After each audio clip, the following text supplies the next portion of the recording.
नमस्कार। मेरा नाम डॉक्टर कौशलदीप सिंह है। मैं अलीगढ़ में कार्यरत एक न्यूरो सर्जन हूँ। आज हम लोग माइग्रेन की परेशानी के बारे में बात करेंगे। ये जो परेशानी है ये 12 से 18 साल के बीच की जो उम्र की लड़कियाँ होती हैं उनके अंदर ज़्यादा देखने को मिलती है। इसके अलावा ये परेशानी प्रेगनेंसी के बाद भी देखने को मिलती है। लड़कों में भी देखने को मिल सकती है, लेकिन लड़कों में देखने के चांसेस के कम होते हैं काफ़ी। इसका जो कारण होता है वो यूजली हार्मोनल चेंजेस की वजह से, जो बॉडी में हार्मोनल चेंजेस हो रहे होते हैं उसकी वजह से ये परेशानी होती है लोगों को। और इसकी वजह से दिमाग की जो खून की नसें होती हैं उनका रक्त का बहाव जो होता है वो बढ़ जाता है, जिसके इसका जो दर्द होता है वो इस तरीके से हमें महसूस होता है। जो सीवियर केसेस होते हैं जिनको बहुत ज़्यादा परेशानी होती है उनमें ऐसा भी लगता है, मरीज़ बता सकता है कि उनके सिर में कोई हथौड़ी मार रहा है। इसके अलावा माइग्रेन का जो दर्द जो होता है वो यूजली एक तरफ होता है, या तो वो सीधे तरफ रहता है या वो उल्टी तरफ रहता है।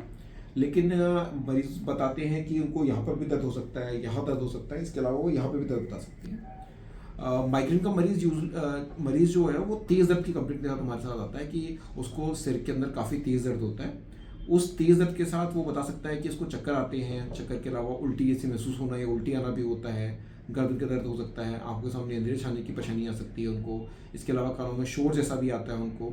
इसके अलावा हाथों में झंझनाहट की परेशानी बता सकते हैं उसके अंदर ना। मरीज़ जो होते हैं उनके अंदर एक और जो खास बात होती है वो होती है कि धूप में जाने में परेशानी बढ़ जाती है।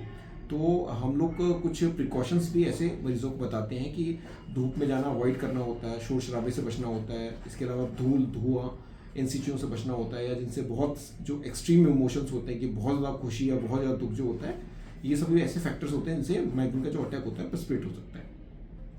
तो इसके अलावा हमने माइग्रेन के अंदर अनुवांशिक भी देखने को मिलता है ये, कि ये माँ से अपनी बेटी के अंदर जा सकता है, जिसकी वजह से एक ही फैमिली में कई सारे लोगों को ये परेशानी देखने को मिल सकती है। अब इसमें परेशानी के अंदर यूजली जो पेशेंट हमारे पास आते हैं उनके अंदर हम लोग दवाएं देते हैं। उसका दवाओं से कारगर इलाज मौजूद है आजकल, और काफ़ी रिसर्च भी चल रही है इसके से, काफ़ी दवाएं और काफ़ी सेफ दवाएं भी इसके लिए अवेलेबल हैं।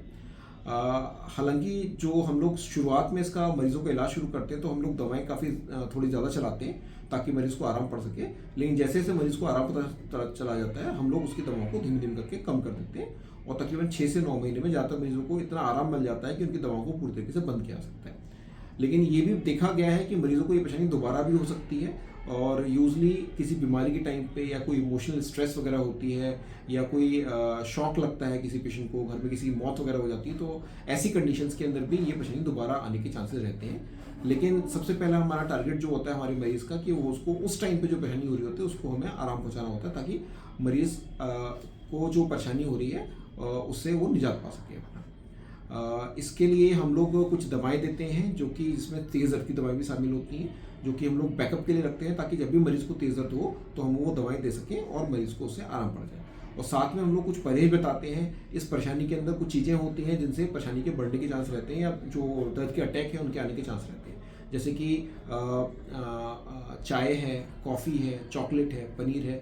इनके अंदर कुछ ऐसे केमिकल्स तत्व पाए जाते हैं जिनकी वजह से माइग्रेन का अटैक तेज़ हो सकता है, क्योंकि ये खून की नसों को फुलाते हैं, जिसके से दिमाग के अंदर खून की सप्लाई बढ़ जाती है और दोबारा दर्द इस तरीके से होना शुरू हो जाता है। धन्यवाद।